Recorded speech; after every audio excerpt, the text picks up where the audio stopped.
¿Qué tal, compañeros? Es un gusto volverlos a saludar. El día de hoy continuamos con nuestro curso de cómputo cuántico, específicamente el algoritmo de Dodge. El día de hoy ya vamos a empezar a revisar la parte de, pues ahora sí, cómo resolver este problema de determinar si una función es constante o balanceada para esta variable binaria, es decir, que solo puede ser 0 o 1, con la idea de que queremos superar esta parte clásica. Entonces, bueno, como siempre les recuerdo, denle like, compartan, suscríbanse, ayudan bastante al canal y vámonos directo a la pizarra. Entonces, bueno, del algoritmo de Dodge, lo primero que voy a hacer es darles como una breve esquema general de cómo funciona esta parte. En este caso, nosotros vamos a iniciar, ahorita vamos a ver por qué, para evaluar nuestra función o generar este estado inicial. Vamos a suponer que iniciamos en el estado 0 y en el estado 1. Ahorita vamos a ver por qué, esto es importante. Este estado que está en 1, nosotros vamos a llamarlo este qubit auxiliar, es el que nos va a permitir hacer ahí un poquito de magia cuántica para poder evaluar nuestra función y determinar si es constante o balanceada con una sola consulta al oráculo. La siguiente parte es una aplicación de compuertas Hadamard, que nosotros ya hemos visto pues qué utilidad tienen. Básicamente nos van a poner nuestro sistema en superposición, que sería este paso de aquí. Después tenemos la aplicación del oráculo, que es donde vamos a aplicar esta función que nosotros desconocemos. Alguien nos la da y nos dice que quiere determinar si es constante o balanceada. De aquí, bueno, antes de hablar un poco del oráculo, la idea o esta parte de la superposición que hablamos de estas compuertas Hadamard va a ser bastante interesante por esta cuestión de que estamos manejando, digamos, nuestra entrada en este qubit 0 y nuestro qubit auxiliar en el qubit 1, que no va a corresponder a una de las entradas, sino nos va a permitir hacer ahí un juego con una propiedad de nuestro estado cuántico. Pero este estado de superposición va a tener ciertas características interesantes que vamos a platicar más adelante.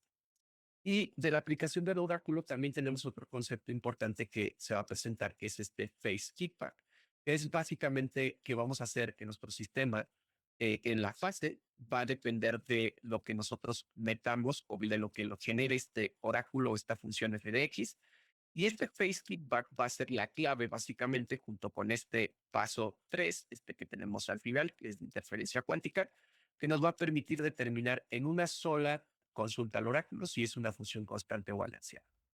Y finalmente, ¿cómo acaba el algoritmo de Dodge? Pues básicamente tenemos que hacer una medición. Solamente en Dodge o en Dodge-Josa necesitamos medir los qubits de entrada, no necesitamos medir el qubit auxiliar.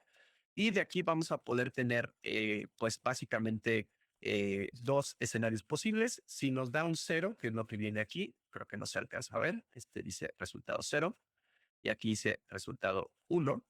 Si el resultado cero nos va a indicar que se trata de una función constante. Si medimos al final o damos un resultado de uno, nos va a indicar que es una función balanceada. ¿Ok? Entonces, vamos ahora sí. ¿Cómo funciona el método cuántico? Bueno, para el caso cuántico tenemos una única manera, solo tenemos, déjenme lo hago con este, la única manera de superar el caso clásico o la solución clásica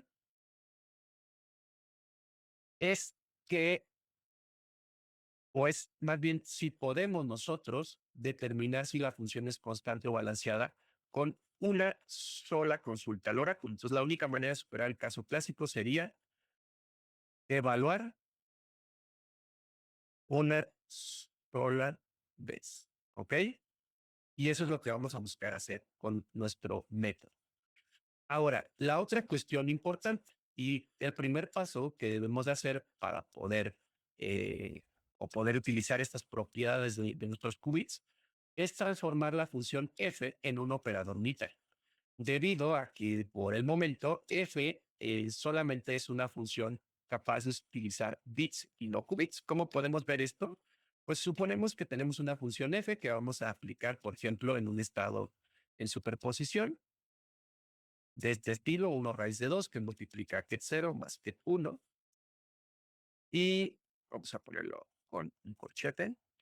¿Y qué tendríamos a la salida si evaluamos esta función? Por ejemplo, piensen que es una función constante que siempre nos da 1, independientemente de lo que tengamos a la entrada. Entonces, básicamente nosotros aplicaríamos esta función a cada uno de estos elementos. Vamos a ponerlo aquí como f que le vamos a aplicar a este get 0, más un f que le vamos a aplicar a este get 1. ¿Ok? Y este vamos a ponerlo otra vez en su coche. Entonces, ¿qué pasaría si es una función constante? Pues lo que pasaría es lo siguiente. Si es una función constante a 1, pues lo que pasaría es que esta función f, cuando le pasamos el get 0, nos daría get 1, y cuando le pasaríamos el get 1, nos volvería a dar get 1. ¿Y qué tenemos aquí? Pues ya si alguno de ustedes recuerda cosas de nuestros videos anteriores, pues estamos teniendo un estado que es 2 sobre raíz de 2 que multiplica get 1, y es un estado que no está normalizado, por lo tanto, no es un estado válido para usar en un sistema cuántico. Entonces, ¿qué debemos de hacer o qué deberíamos nosotros de contemplar? Y es aquí donde entra esta idea del qubit auxiliar, porque era necesario incorporar un qubit más a nuestro sistema. Entonces, para poder transformar una función clásica en una que pueda utilizar qubits, vamos a incorporar nuestro qubit ancila o qubit auxiliar. ¿Cómo lo vamos a incorporar? Pues básicamente ya lo tenemos aquí puesto en nuestra diapositiva. Es esta idea de aquí. Nosotros vamos a tener, en este caso, este Q1 va a representar nuestra entrada normal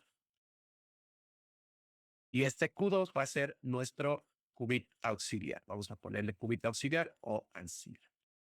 ¿Ok? ¿Cómo actúa este qubit auxiliar? Pues básicamente si nosotros tenemos nuestra función g, esta función g es las veces de esta función f de x, básicamente, es que al aplicar esta función g en este registro de 2 qubits, vamos a tener que a la salida tendríamos el registro Q1, que es el de la entrada sin modificar, y tendríamos en el registro Q2 una operación interesante que nos va a permitir, en este caso, tener o garantizar que mantengamos este operador de función ya de manera unitaria. ¿Cómo lo vamos a hacer? Pues vamos a tener lo que valga ese registro Q2, ese registro de Sila, con una operación de suma exclusiva, ¿ok? Que es básicamente este como circulito con una cruz en medio. Es una suma módulo 2, también se le conoce.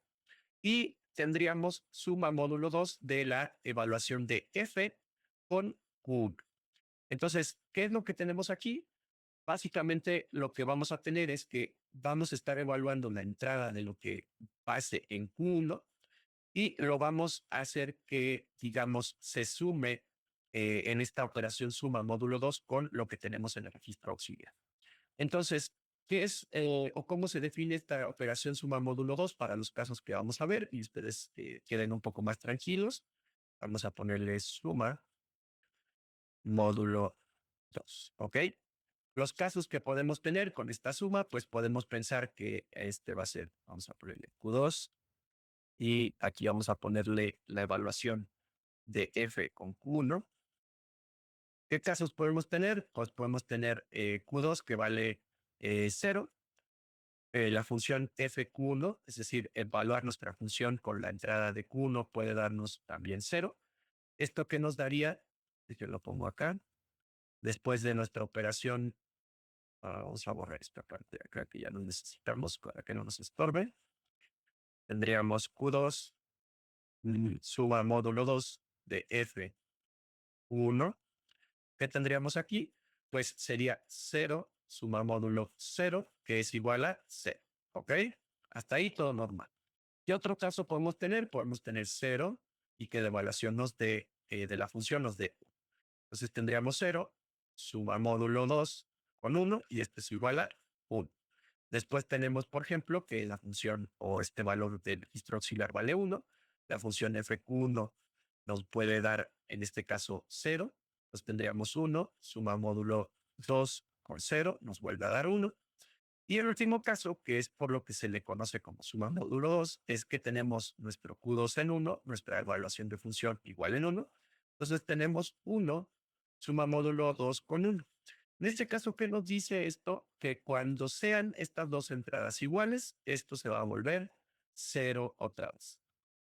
Básicamente, hay esta operación módulo se puede utilizar con cualquier número, con 2, con 3, con 4, con 5, pero en cómputo cuántico particularmente la mayoría del tiempo solamente lo encontramos como suma módulo 2, ya que casi siempre estamos tratando con este tipo de bases computacionales que están o son muy similares a la parte de los bits, obviamente con las propiedades cuánticas que hemos platicado, pero básicamente esto es lo que vamos a tener. Entonces, bueno, ¿cómo sería un ejemplo de aplicar este nuevo operador? Vamos a ponerlo de este lado. Vamos a poner aquí nuestro ejemplo. Vamos a pensar que nosotros tenemos una función que va a tomar entradas 0 y 1 y nos va a dar la salida 0 y 1. ¿De qué tipo de función estamos hablando?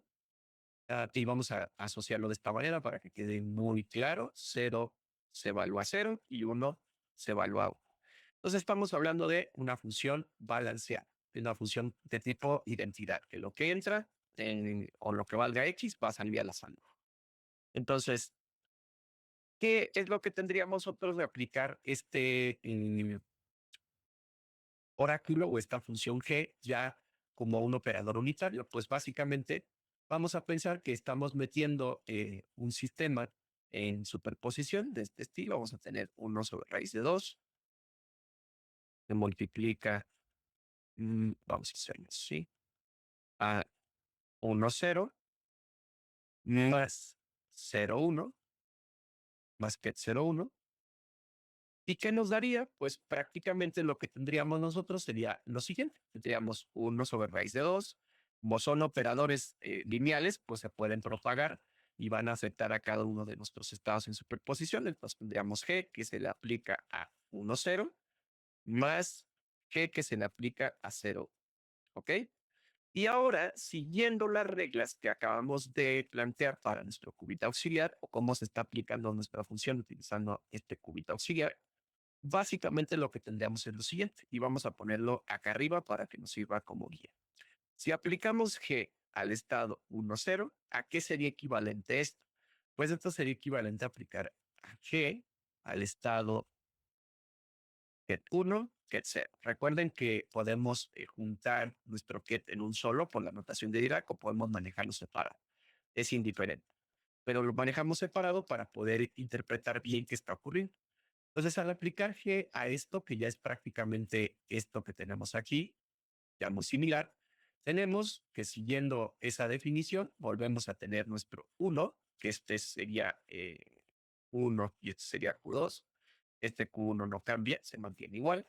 Y en el Q2, ahí es donde va a pasar lo interesante. En este caso tendríamos 0, porque este Q2 en este caso vale 0. Suma módulo 2, la evaluación para F, en este caso, cuando vale 1. ¿Ok? ¿Por qué cuando vale 1? Porque recuerden que F en este caso toma el valor de Q1. Este es Q2 y este de aquí es Q1 que aparece. Entonces, ¿qué tendríamos a la salida? Siguiendo nuestro ejemplo, pues lo que tendríamos nosotros a la salida, vean, lo que tendríamos sería simplemente 1 y 0. Suma módulo 2, f evaluado a 1. Sabemos que f evaluado con 1 nos vuelve a dar 1. Entonces tendríamos 1, entonces 0 suma módulo 2, 1. Es este caso que tenemos acá. Nos va a dar otra vez 1. Entonces, de tener, aplicar G a nuestro estado 1, 0, nos va a dar la salida en estado get 1. Entonces, vean lo que vamos a tener acá entonces. Vamos a decir entonces que el 1 sobre raíz de 2 no se modifica. Vamos a aplicar la G. Ya vimos lo que ocurre con el estado 1, 0. Este nos va a dar 1, 1. Y podemos hacer lo mismo en este caso para el G aplicado al estado 0. Y esto ya lo podemos hacer un poquito de manera pues rápida. Ya sabemos que lo voy a expandir acá un poquito para que sigamos la estructura de acá. Tendríamos G aplicado a 0, get 1. ¿Y esta que sería igual? Pues otra vez tenemos nuestro 1 raíz de 2 que no se modifica, nuestro get 1, 1. Tendríamos entonces 0, tendríamos, ay, disculpen, tendríamos 1 suma módulo 2 f evaluado con 0. ¿Por qué evaluado con 0? Porque este es nuestro Q. Ups, no me deje escribir ahí, pero este es Q1 y este de acá es Q2. ¿Ok? Entonces, ¿qué tendríamos a la salida de todo esto? Pues 1 sobre raíz de 2. Este igual lo voy a quitar de acá para que no confundan. Tendríamos 1 raíz de 2 que no se modifica, que 1, 1, más. Entonces tendríamos por un lado un 0 y 1 suma módulo 2 f de 0. Recuerden que f de 0 vuelve a darme 0, entonces es 1 suma módulo 2 0, que es este caso de aquí que tenemos, nos vuelve a dar 1. Entonces tenemos a la salida 0, 1. Y eso es básicamente lo que tendríamos. Entonces, la operación módulo 2 es un truco que podemos usar para incorporar una función clásica a una operación cuántica, donde dicha operación nos garantiza que el resultado sea unitario. Si ustedes verifican, y es pues bastante sencillo de ver, que este estado que tenemos nosotros acá, pues sigue siendo un estado normalizado. Entonces es un estado válido para que nosotros utilicemos y hagamos otros procesos con él. Entonces, vamos a dejar el video hasta aquí. En el siguiente video vamos a continuar explicando ahora qué es lo que sigue del siguiente paso para aplicar nuestro algoritmo de Dodge. Como siempre, les recuerdo, denle like, compartan, suscríbanse, ayudan bastante al canal. Si llegan a tener alguna duda, pregunta o si yo cometo algún error, alguna imprecisión, con confianza pueden ponerlo en los comentarios. No me enojo, estamos para aprender todos y yo también puedo cometer errores. Entonces, bueno, sin más, nos vemos en el siguiente video. Aprende más, piensa más.